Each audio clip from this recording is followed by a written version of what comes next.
Establishment سے تعلقات اب بہتر ہیں پہلے سے؟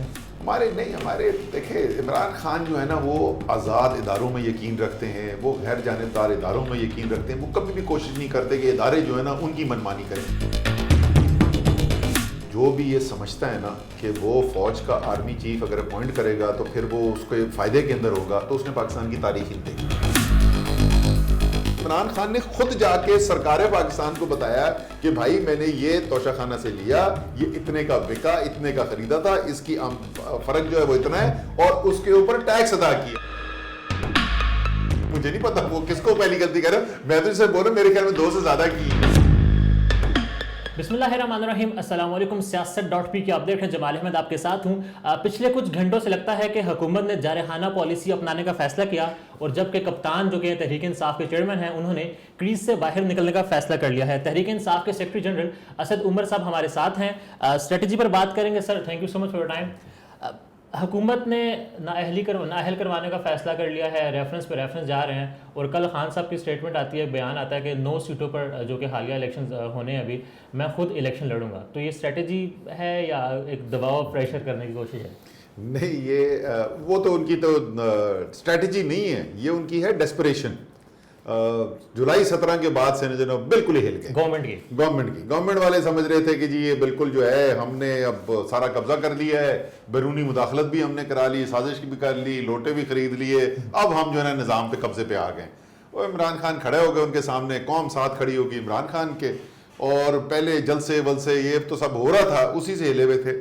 لیکن اس دن جو ووٹ کی طاقت سے پنجاب کی گورنمنٹ واپس چھینی ہے پاکستان پنجاب کے عوام نے، اس کے بعد یہ بالکل ہی اب ہل گئے۔ تو یہ ڈیسپریشن میجر ہے، نہ اس کا کوئی قانون میں کوئی گنجائش ہے، نہ حقائق اس کو سپورٹ کرتے ہیں، خواہش ہے، ان کی خواہش پہ وہ چل رہے ہیں اس وقت۔ تو جو 9 سیٹوں پر خان صاحب 9 سیٹوں کے اوپر خان صاحب، یہ ڈسکشن ہوئی تھی، اس کے ایک سے زیادہ وجوہات تھی، لیکن یہ پھر اس کے بعد اتفاق رائے سے یہ فیصلہ ہوا کہ یہ جو بائی الیکشن میں جو ڈی نوٹیفیکیشن والے بائی الیکشن کے بعد جو سیٹس خالی ہو رہی ہیں، ان سب میں جہاں بھی سیٹ خالی ہوگی، لیکن میں یہ بتا دوں کہ ہم نے اس کو چیلنج کیا ہے کورٹ کے اندر، اور آج جو ہے میں نے وہ پٹیشن سائن کر دی ہے، اسلام آباد ہائی کورٹ میں فائل ہوگی ہے، اسٹے آرڈر کے لیے بھی ہم نے پٹیشن فائل کر دی ہے۔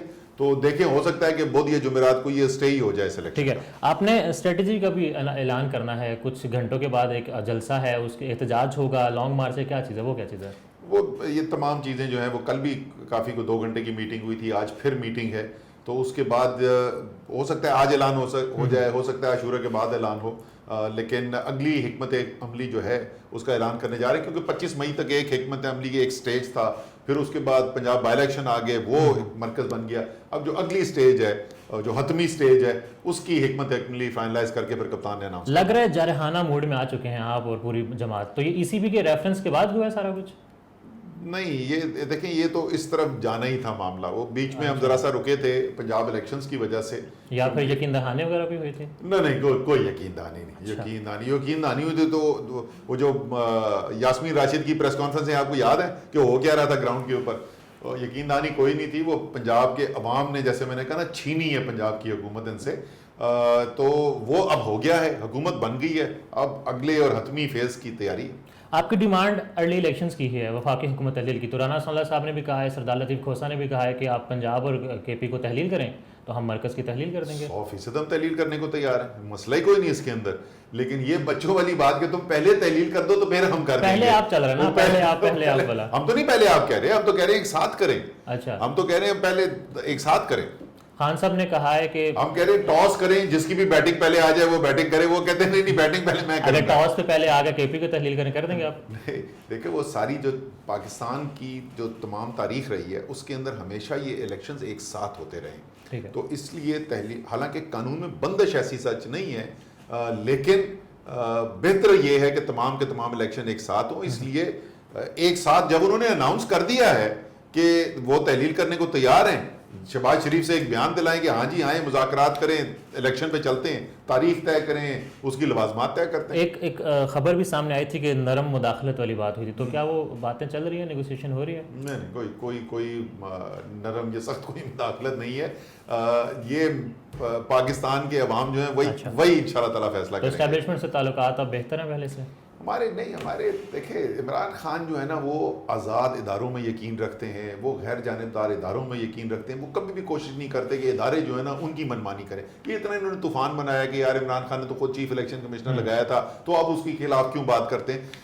یہ تو اس سے کیا ثابت ہوتا ہے؟ اس سے صرف یہ ثابت ہوتا ہے کہ عمران خان اداروں کے اوپر غیر جانبدار لوگوں کو لگانے کی کوشش کرتے ہیں, وہ اپنا ساڈا بندہ نہیں لگاتے. اگر انہوں نے ساڈا بندہ لگایا ہوتا تو اس کو شکایت نہ کرے ہوتے. ان کے پاس جو ساری ایڈوائس آئی اس میں جو بندہ ٹھیک لگ رہا تھا انہوں نے اس کو اپروو کر دیا. ٹھیک ہے سر, کل بھی خان صاحب نے کہا کہ اسٹیبلشمنٹ نے مطلب امید جو اسکندر سلطان راجہ ہیں وہ کہیں اور سے نام آیا تھا, پھر وہ کہتے ہیں کہ کورم پورا کروانا ہو, ووٹنگ کروانی ہو, کہیں پر بل منظور کروانا ہو تو وہی ہوتا ہے, ہمیں مطلب اسٹیبلشمنٹ کو کہنا پڑتا ہے. تو اتنے مثالی جب تعلقات تھے آپ کے, تو تعلقات کی جو خراب ہوئے ہیں وہ کس وجہ سے ہوئے تھے؟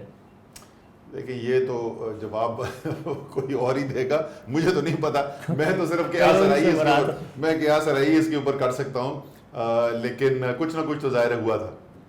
D G I S A کی تقرری والا معاملہ تو نہیں تھا.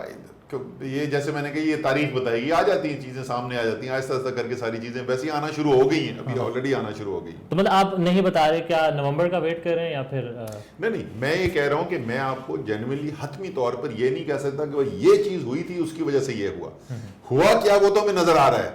اس کی وجہ کیا بنی وہ میں سچی بات, میں جو ہوں نا جو جس بات کا مجھے یقین ہوتا ہے میں کرتا ہوں, ورنہ میں اگر میری کوئی تجزیہ ہوتا ہے تو میں تجزیے کے طور پہ پیش کرتا ہوں. ایک پروگرام میں مراد سید صاحب نے کہا تھا کہ ہمیں کہا گیا تھا کہ خان صاحب کے علاوہ کسی اور کو لے آؤ اور حکومت آپ ہی کی رہے گی, تو سیکنڈری لیڈرشپ میں سے کوئی گیا تھا وہاں پر؟ نہیں, یہ پتہ نہیں یہ وہاں سے آیا تھا یہ نہیں آیا تھا, یہ بالکل آخری 2-3 دن کی بات ہے حکومت کی. مجھے ووٹ آف کانفیڈنس سے پہلے میرے پاس فون کال آیا. میں ایکچولی بنی گالا سے گیا تھا اور میرے پاس فون کال آیا, اب یہ میں نہیں بتاؤں گا کس کا فون کال آیا, اب بنی گالا سے ہی آیا. خان صاحب بھی پہلی غلطی نہیں بتاتے. بنی گالا سے کال آئی اور انہوں نے کہا جی ارجنٹلی واپس آ جائیں. میں واپس بنی گالا چلا گیا. وہاں پہ 2 صاحب جو ہیں وہ کھڑے ہوئے تھے گارڈن کے اندر, انہوں نے مجھے اشارہ کیا کہ ذرا پہلے ادھر آ کے ہماری بات سنو. تو انہوں نے یہ ایک بریلینٹ آئیڈیا دیا کہ یہ آئیڈیا آیا ہے مائنس عمران خان, ہاں, کہ عمران خان کے علاوہ اور 3 نام پیش کر دیے جائیں, اور وہ 3 ناموں میں سے ایک نام ہم آپ کا بھی دیں گے. میں کہا تمہارا دماغ خراب ہو گیا, عمران خان کے بغیر تحریک انصاف ہے کیا؟ تو مجھے نہیں پتا کہ کسی نے کوئی سنجیدہ طور پر یہ پیغام بھیجوایا تھا کہ نہیں بھیجوایا تھا, بٹ اتنی بات چیت میری ضرور ہوئی تھی. اچھا صاحب, اب ہم کلوزنگ طرف جاتے ہیں. جیسے ابھی آپ نے کہا آپ کو کہا گیا تھا, مگر ابھی جو حالات ہم دیکھتے ہیں, گورنمنٹ کا جو اقدام کر رہی ہے, الیکشن کمیشن کے جو ریفرنسز ہیں, کورٹ میں بھی بات ہے, اگر عمران خان صاحب کو نااہل کر دیا جاتا ہے تو کون آپ کی جماعت سے آگے آئے گا؟ سوال ہی پیدا نہیں ہوتا. عمران خان کو کس بنیاد پہ نااہل کریں گے؟ توشہ خانہ کا ریفرنس گلے نہیں پڑ سکتا آپ کے کیا؟ اچھا توشہ خانہ بھی دیکھیں کہ توشہ خانہ کا ریفرنس ہے کیا. توشہ خانہ کے تاریخ جو ہے وہ یہ بتاتی ہے کہ نواز شریف نے اور زرداری صاحب نے غیر قانونی طور پہ توشہ خانہ سے گاڑیاں لی ہوئی ہیں جو قانون اجازت ہی نہیں دیتا. عمران خان نے کیا کیا؟ عمران خان نے پہلا کام تو یہ کیا کہ توشہ خانہ سے آپ اپنا جو بھی آپ کو گفٹ ملتا تھا وہ اس کی 20% اس کی مالیت کا دے کر آپ وہ گفٹ لے سکتے تھے, اور اس کے بعد وہ آپ کا ہے, آپ بیچیں رکھیں جو مرضی کریں. عمران خان نے پہلی قانون میں چینج یہ کی کہ 20% سے بڑھا کے 50% کر دیا. اس کے بعد انہوں نے اگلا کام یہ کیا کہ اس کے بعد جب وہ گفٹ اس میں سے کچھ بیچا تو وہ اپنے ٹیکس ریٹرن کے اندر ڈکلیئر کیا. یہ انہوں نے کوئی بڑی راکٹ سائنس میں ڈکلیئر کیا نہیں, ایف بی آر میں جو سالانہ ٹیکس ریٹرن فائل ہوتا ہے اس ٹیکس ریٹرن کے اندر وہ ڈکلیئر کیا, اس کے اوپر ٹیکس ادا کیا. ٹھیک ہے نا, یہ کوئی بہت بڑی کوئی جاسوسی کر کے انہوں نے نہیں سٹوری نکالی ہے. یہ عمران خان نے خود جا کے سرکار پاکستان کو بتایا کہ بھائی میں نے یہ توشہ خانہ سے لیا, یہ اتنے کا بکا, اتنے کا خریدا تھا, اس کی فرق جو ہے وہ اتنا ہے, اور اس کے اوپر ٹیکس ادا کیا. ریفرنس تو یہ ہے نا کہ توشہ خانہ کے کیس کے بعد تو صرف ایک ہی چیز بنتی ہے کہ قوم ایک دفعہ پھر عمران خان کو سلوٹ کرے کہ پاکستان کی تاریخ کے پہلے آپ بندے ہیں. یہاں جسٹ یہ کلیئر کرتے ہیں کہ جو ریفرنس ہے وہ یہ ہے کہ تحائف کی تفصیلات چھپائی ہے خان صاحب نے. میں وہی تو آپ کو میں نے پوری بتا دی نا.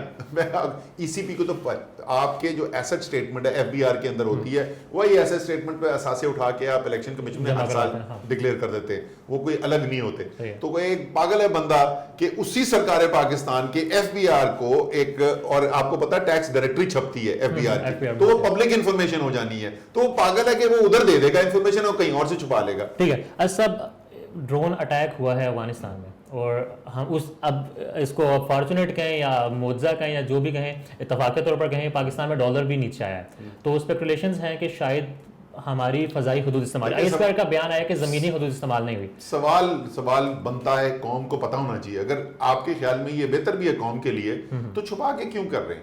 بتائیں نا قوم کو, کھڑے ہوں, وجہ بتائیں, ایکسپلین کریں. عمران خان تو بتاتا ہے, ہم تو بتاتے ہیں کہ ہمارے خیال میں پاکستان کے یہ مفاد کے اندر کیوں نہیں ہے. آپ کے خیال میں اگر پاکستان کے مفاد کے اندر ہیں, کھڑے ہوں اور قوم کو بتائیں ہم نے یہ فیصلہ کیا, یہ ہم نے اجازت دی ہے, اس وجہ سے دی ہے, تاکہ قوم فیصلہ کر سکے کون صحیح ہے کہ نہیں ہے. چلیں سر, لاسٹ سوال, اہم اپوائنٹمنٹ ہونی ہے کچھ مہینوں کے بعد, آپ کا کیا خیال ہے؟ ذاتی رائے میں پوچھ رہا ہوں کہ یہ گورنمنٹ کرے یا پھر الیکٹڈ ہو کر جو بھی ہے وہ کرے. دیکھیں, پہلی بات تو میں یہ بار بار بول چکا ہوں کہ جو بھی یہ سمجھتا ہے نا کہ وہ فوج کا آرمی چیف اگر اپوائنٹ کرے گا تو پھر وہ اس کے فائدے کے اندر ہوگا, تو اس نے پاکستان کی تاریخ ہی نہیں دیکھی. پاکستان کی تاریخ میں جتنے بھی فوج کے چیف نے انٹروینشن کی ہے, یا براہ راست یا انڈائریکٹلی, وہ تمام وہ آرمی چیف ہیں جو اسی پرائم منسٹر نے لگائے تھے, اور انہیں کو ہٹایا گیا. وہی تو ایک سارے کے سارے. تو یہ تو اس سے بڑا کوئی بیوقوف کوئی نہیں ہے جو سمجھتا ہے کہ میں اپنا بندہ لگا دوں گا. وہ سیاہی نوٹیفیکیشن کی خوش نہیں ہوتی نا, تو آرمی چیف انڈیپینڈنٹ ہوتا ہے. پہلی بات تو یہ ہے. دوسرا, اس سے کوئی خاص فرق پڑتا نہیں ہے, جو professional soldier best to lead the army ہے اس کو لگانا چاہیے. لیکن کنٹروورسی بنے گی اگر ایک انتہائی کنٹروورشل گورنمنٹ جو ہے اس کو لگائے گی. اس لیے بہتر یہ ہے, فوج کے لیے بھی بہتر یہ ہے اور اس آرمی چیف کے لیے بھی بہتر یہ ہے کہ ایک فریش مینڈیٹ آئی بھی, جو بھی حکومت ہو وہ اپوائنٹ کرے جس کو بھی سمجھتی ہے کہ بیسٹ آرمی چیف. چلیں, اگر آپ بتانا چاہیں تو خان صاحب نے کہا میری دوسری غلطی تھی کہ چیف الیکشن کمشنر کو میں نے لگایا, پہلی غلطی کیا تھی ان کی؟ خان صاحب کی ویسے 2 سے زیادہ غلطی ہیں, وہ بھی انسان ہے, غلطیاں کر لیتے ہیں, ایسی کوئی بات نہیں. فرق ان میں یہ ہے, دوسرے لیڈروں سے فرق یہ ہے, وہ ساری قوم کے سامنے بیٹھ کے مان لیتے ہیں میں نے غلطی کی ہے, سچا آدمی ہے. پہلی غلطی بتانا چاہیں گے؟ نہیں, مجھے نہیں پتا وہ کس کو پہلی غلطی کر رہا ہے, میں تو اسے بول رہا ہوں میرے خیال میں 2 سے زیادہ کی ہیں. Sir thank you so much.